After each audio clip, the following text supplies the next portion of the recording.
Today we're going to build the best M4A1 you can from Gunny level 2. I assume most people have Gunny rank 2 now. If you don't, just do some tasks, you'll get them there.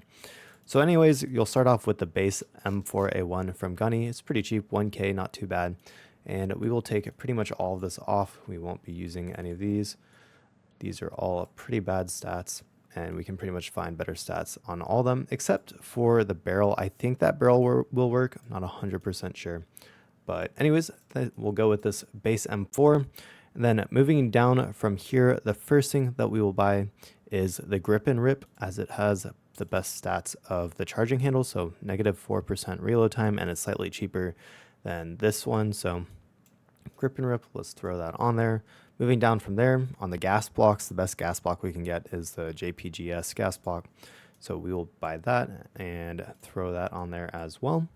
And then moving down from here, I hope this will work. The plus 12% recoil control on the DD wrist. This is the best handguard you can get, so I'd assume it'll go on. Looks like it does. Awesome.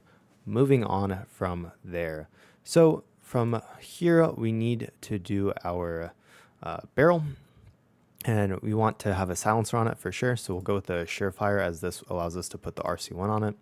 So let's buy that, and we'll also just buy the silencer with it. And then we can throw the silencer on there and throw the silencer on the gun. So we're doing great so far. This is the best pistol grip with the level 2 Gunny, the mod pistol grip. You get 8%, 6%, and 4%. Pretty good.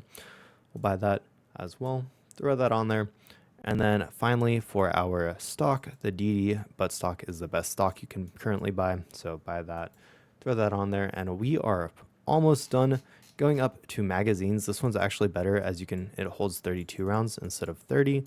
That one round, it may come in clutch here and there. So definitely going to buy one of those, and you can run with like 3 of them or whatever. And then finally, moving on from there, that's pretty much everything, but we can use a hand grip now. So we have the RVG, the shift, and the UTG, and this. I'm pretty sure the shift is the best one. Let's see, 5%, 2%, negative 10%, 6%. I mean, it just sort of depends what you care most about.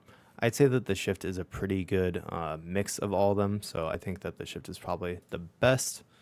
They all have their ups and downs. So we'll throw the shift on there. And then finally, for our sight, we do have some options. We can either go with the ACOG 4X or the Spectre. Personally, I like the Spectre more because you can switch between 1x and 2x, and it just gets thrown right on there. So this is pretty much the best M4 that you can build. Honestly, it looks really nice. It feels really good. I'll pull it into game right here just so you can see what it's like to use. So looking good for sure. And honestly, it feels very, very controllable. I'm sure that level 3 Gunny will have a better attachments once we get there. So when we get to there, I will make another guide over it. But here's the gun, a full auto. I barely pulled down at all. Pretty much no recoil. Fast reloads. Honestly, the gun it works great. You can tap fire. So yeah. So anyways, that's the gun. I'll have some gameplay for you coming in at the end of the game, just so you can see what it's like when you're actually fighting with it. Let's go into what bullets you want to use. So starting off, a lot of people will use FMJ or the SP right here. Those are honestly pretty bad. I would sell all those. And as soon as you can buy the M855, I don't even know I think you might get it at level 1 Gunny. I'm not 100% sure, but M855 is definitely the best ammo that you can use for the M4, at least at the start. So definitely use the M855. It feels really good. Honestly, personally, I think it's the best ammo in the game when you're starting off. It just feels really easy to use, and it one taps most enemies. I'll have things where when I was using like soft point or even FMJ with the or US with the 7.62, it would take like 10 bullets to kill a single enemy. With the M855, it takes like 3 bullets, and pretty much every enemy, even if you're shooting them in the chest, just dies instantly. It feels a lot more reliable than 7.62, and personally, even though it's a lot more expensive, I would suggest using the M4 over the AKs. Currently, unless you're strapped for cash and you just gotta loot AKs off of the enemy, I think that M4s do work better. So yeah, so anyways, the total price of this, we can just throw everything in here real quick. Hopefully I don't miss anything. We'll get the grip and reach, and then we got the shift, we got the wrist 2, Moving it down from there, what is next? We have the Surefire. Where is that?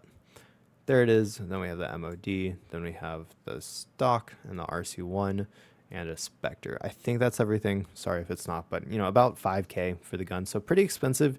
You probably have to survive about 5 runs to get it back. So definitely not something you want to run if you think you're going to die or you're running back to get your stuff. But if you want to run the total thing, if you're doing PvE, for example, feel free to run this. It feels really amazing. And honestly, for PvP, it's probably really good too. So anyways, I will have more gun guides coming out probably today and tomorrow. So feel free to subscribe if you want to catch those. I'll probably make a fully scoped Mosin, stuff like that. And anyways, thank you so much for watching. And here's the gameplay. All right, so we're in the match. As you can see, this gun does quite well at range. Basically no recoil, even when firing multiple shots. We're just going to clear out the Falong airfield right here. Should be pretty easy to go. So we're just going to move up and slowly take out the AI. AI are really, really strong in this game. So they just get the random headshots from Tarkov. I really wish that AI didn't do that. I think that they need a lot of work just because it's just not fun gameplay to get headshot out of nowhere. But we're going to abuse the fact that they're not the smartest. So we're going to lean a lot and just get them from tight corners so that we can we'll take 1v1s basically and kill them as we go. The M4 will make this a lot easier. It's just a really solid gun, honestly. Didn't see the guy behind the pickup truck. I do hate that they shoot through, I mean, glass makes sense, but a lot of them can just see straight through bushes and stuff, and I'm not quite a fan. But as you can see, we're going to take advantage of the leaning. And if you've watched my settings guide, which I can have linked below, but I have my lean on opposite keys. So if I want to lean left, then I have it on E so that I can strafe left while leaning left, and it makes it a lot easier. And we can just take them one by one. Again, just short little burst fires I found are most effective. I found that if I just tap shoot, it doesn't always kill them. It does seem less reliable. Tarkov, basically, if you get a headshot, they're dead pretty much no matter what. But this game, they seem to be able to tank headshots every once in a while. So I definitely, as you can see, tap shooting here doesn't really kill them. If I had just burst fired from the beginning, it probably would have done a lot better. But we're just moving through here. Honestly, these guys don't really have that good of loot. You'd think that in the higher areas, they really would have kitted out their AI just a little bit more, but that's okay. But as you can see, really good at range. The silencer is awesome. The AI do sort of know where you are for some reason, but it's definitely not fully silenced like in Hollywood or whatever. More realistic probably. But we're pretty much able to take everything out here, and it shouldn't be too big of a deal. One thing with the armor I'm wearing, it is level 3 front and back. Make sure that you have armor that's front and back. I honestly have been running front and back armor that's level 3 instead of the front only armor that's level 3+. And 3+ is technically stronger armor than 3, but until I find 3+ that is front and back, I'll be running front and back 3 just because there's so many times when you'll walk past an AI and they'll shoot you in the back and it'll just one tap you. So it's definitely worth having the back armor for sure. So there's a crate right here. That'll be the 3+ armor that only covers the front, so I'm not going to take it. However, it would be nice to be able to take it as those rigs that you can wear have a lot more space. You're actually able to fit, in that rig specifically, you're actually able to fit bigger guns because you can detach the stocks in raid, unlike in Tarkov. And since you're able to detach the stocks in raid, it makes them a 4x1 or 4x2. You can also detach the magazine and stuff to make it a 4x1. And yeah. Oh yeah, also the hip fire on this gun is actually pretty good. As you'll see later, you can very easily kill enemies with hip fire, and it works just fine. There's just a couple more enemies here. We're going to go find our task, and I'm going to skip ahead real quick. All right, so we are now taking out the remote hangar at Falong. And again, tab shooting doesn't work the best. I think that the best way to use the fully automatic guns in this game are burst firing at their torso, because if you hit the heart, it's pretty much an automatic kill also. And the armor that they're wearing is not going to stop the M855 that I suggested we use. So honestly, just aim center mass and you'll kill them pretty quickly. I mean, headshots do seem to work better from time to time, but it's just weird. Sometimes they'll tank like 5 headshots in a row, and I'd assume it's just like server desync, but it's honestly hard to say.